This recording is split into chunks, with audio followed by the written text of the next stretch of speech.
I'm now joined by the main event of UFC 249. It's El Kakui, Tony Ferguson. Tony, how are you keeping out there in California? Hey, we're ready, man. Just ready to this quarantine even more and get ready for UFC 249 next weekend, man. Weight's great and feeling great. You know, I keep saying this fight with Justin Gaethje is like if you ask for a Sega Genesis for Christmas. The Sega Genesis is you and Khabib. You end up getting a Super Nintendo, and you get the gift that you didn't even know you wanted. Yourself and Justin Gaethje. It's one heck of a fight that I think a lot of people are overlooking this unique circumstance and forgetting just how entertaining this is going to be. Yeah, absolutely, dude. Justin Gaethje's not a button masher like Khabib. He's going to go in there and actually have some technique. He's going to have some conditioning. He's training at a Mile High over in Denver. And he's going to come in guns a-blazing, man. But we've been preparing for this since, what, November, December? What, like, December, March, April, May. Almost like 5 to 6 months we've been waiting for this dude.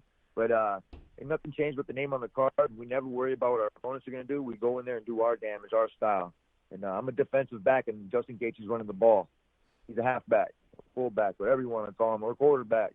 I'm going to go in and I'm going to sack this dude. Well, your defensive line has let you down, but I know that you'll get after it. In terms of this situation, do you feel like you have a bit of a leg up over the different contenders and competitors because of you being in California and having a whole facility to yourself that you've built over these years? I'm going to be real. Even before that is my athletic abilities to be able to compete at a high level. We won state in football. I was a defensive back, so I'll refer back to that. I go in there and I'm always seeking and destroying. I'm making sure that I get that ball and I score points. Baseball is the exact same way, and in wrestling, state champion baseball too, or in football and wrestling. We were runners up in baseball. It doesn't matter what goes on in the world or what's going on. As an athlete, I stay focused on what I need to do. Building my academy, I did it in Big Bear twice. I did it in my house. I did it in my academy over there, and I have everything I need. I don't over-embellish any of the items that I have in there, and it's all non-plug-in type of stuff. That means you have to use your brain. You got to be able to go in there and put forth the work because there's not a machine that's going to do that for you. I made it that way on purpose, so when you go in there, you not even just using your brain, you have to have that motivation factor. And what I did is I've taken every drill and everything that I could possibly take from any coach I've ever learned from that I can possibly remember. Not even put it down on paper, but then run through the motions. When you run through the motions, you run through plays, and you're remembering all your and you're getting down to it, and you're going to get nitty and gritty. And UFC 249, I'm going to be real. I don't know how ready Justin Gaethje is, but I got to count on him being ready. Like we're going to be at a state championship or a national title or even a Super Bowl. Or this is the pinnacle, man. No sports are going on. We're holding it down. You've exposed some of those playbooks. I guess the plays in the playbook with the spinning barbells, with the kicking poles, jumping from tire to tire. You've invented a lot of exercise that nobody else has done. Do you think that ingenuity is something that sets you apart from other fighters? I think at the time when I was doing that, it was supposed to be fun. You guys got to remember that. This is the thing. You guys think I do that all the time. Absolutely not. I haven't done any goof exercises for a very long time. I was healing. I was going through a very traumatic series of events in my life when I had my knee and my belt stripped. I had management that didn't give a about me. I wasn't making any sponsor money. I wasn't doing man. So I had to find something to make myself feel better. And that was putting myself out there. I was like, you know what? I'm going to do some exercises that are going to be kind of cool. I've seen somebody do it maybe with the spinning barbells. It was actually a really good strength and conditioning coach. His name is the Hulk out of, Primal Fitness a long time ago. And I ended up using that one, and I was like, wow, this is really good. So I'm not the only one that does these things. And as far as kicking poles and everything, that's been around for a very long time, man. I just put it out there because it's on Instagram. It's on the line, right? I can put it on the line and see if people want to like it. And I got a good reaction off of it. And people want to do the Tony Challenge and everything. I don't really do that kind of Unfortunately, I don't do that all the time. What I do is I put in 12-hour days. I can't even explain. I don't want to even tell you half of the things that I do. It's real work. It's real work. It's sparring without shin pads. It's sparring with bare knuckles. That's the kind of that nobody sees. You can ask anybody that's ever seen me train. It's just like, holy shit. It's only because I had my pops, right? Anytime that we ever had to get nitty and gritty and to get a job done, he could always count on me to be there. And that's what I count on myself. I was like, I got to count on myself. Like my pops was there, and he stepped in the picture too, and he taught me, man, how to be a man. So for anything, it's for me to show like everybody else, like exactly how I was raised.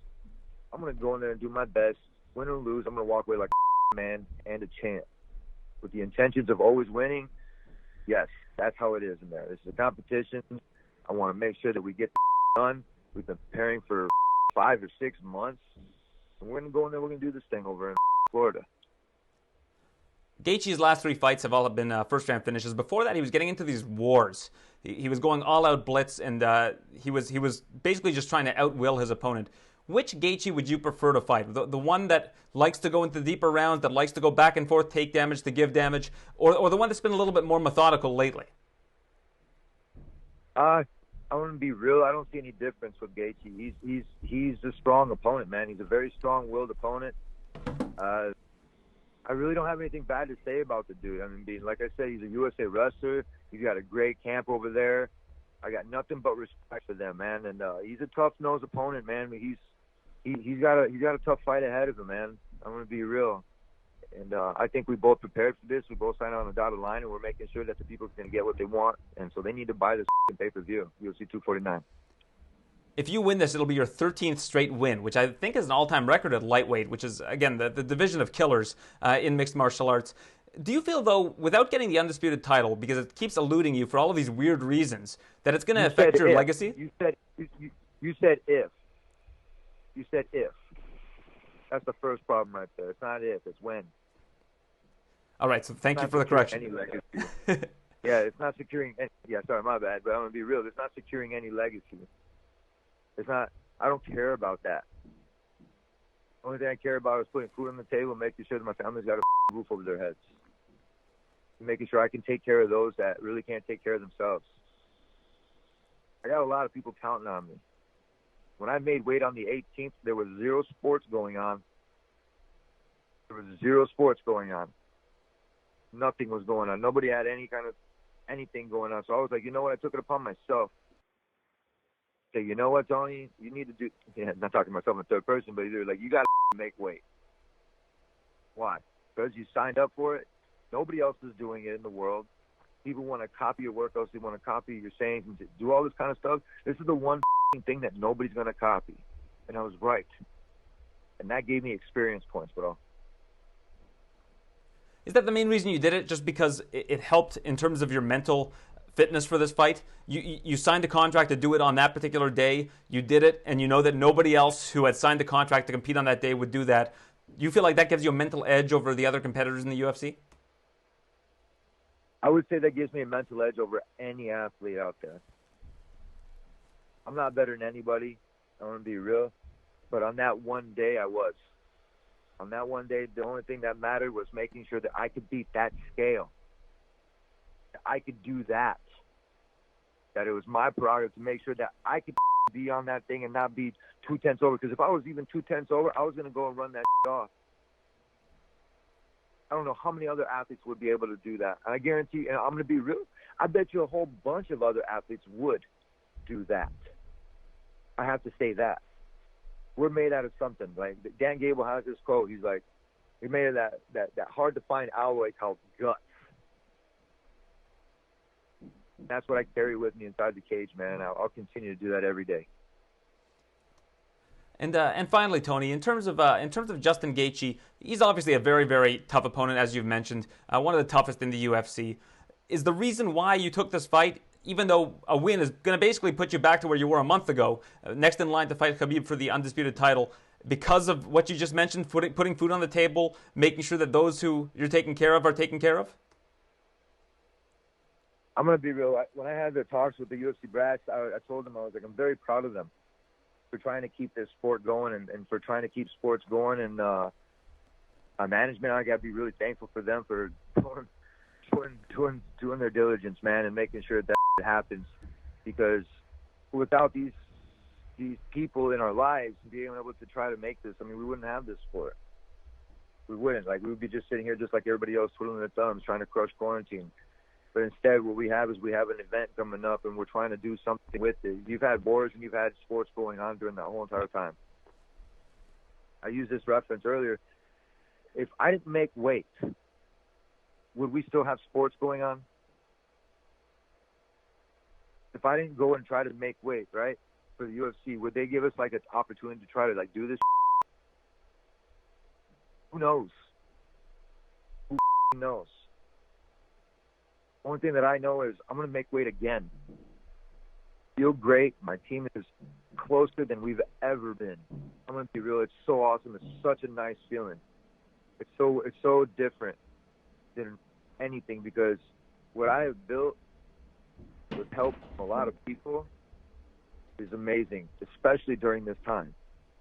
And like I said, I've been living the same kind of life, going to and from work, making sure that I'm an athlete, and I go eat, sleep, and shave, and go back to the drawing board, and I make sure this happens. I come out with that W. And I put in about 5 to 6 months worth of work for this fight. And it doesn't matter who you put in front of me. It's a tournament like in the Ultimate Fighter, like I've told everybody. I said, you gotta beat everybody in order to beat him, or to be the champion. And I'm gonna be real, man. To be off the radar. He doesn't want me in his picture. He's gonna retire. Conor, same. I don't give a about those dudes. I'm gonna be real. Those guys are a bunch of The only man that ever wanted to fight and sign up on the dotted line, didn't complain about was Justin Gaethje. And we're gonna go in there and we're gonna give the fans a hell of a fight. All right, Tony, and last thing from me. Obviously, headlining a card means something to every fighter out there. It means you're at the absolute top. But you're also headlining a return to normalcy. On Saturday nights, there's nothing more I would like to do than to watch a UFC event. And I'm sure there are a lot of people at home during this quarantine that are excited about a return to normalcy, a little bit of a semblance of normalcy. Does that mean a little bit more to you that you're going to be the person that they're watching on that Saturday night, that they're signing up to watch Tony Ferguson versus Justin Gaethje? I think they're excited to watch the whole entire card. I'm gonna be real. People be stupid just to watch like the main card. I'm like, man, how come we can't fight first, the main event, right?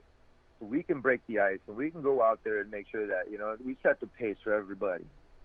I'm looking at the whole entire card. I mean, you even got Jeremy Stevens on the card. I mean, we got Dominic Cruz, Henry Cejudo as far as the main event, and then you got the undercard, man. You got a whole bunch of names that are great.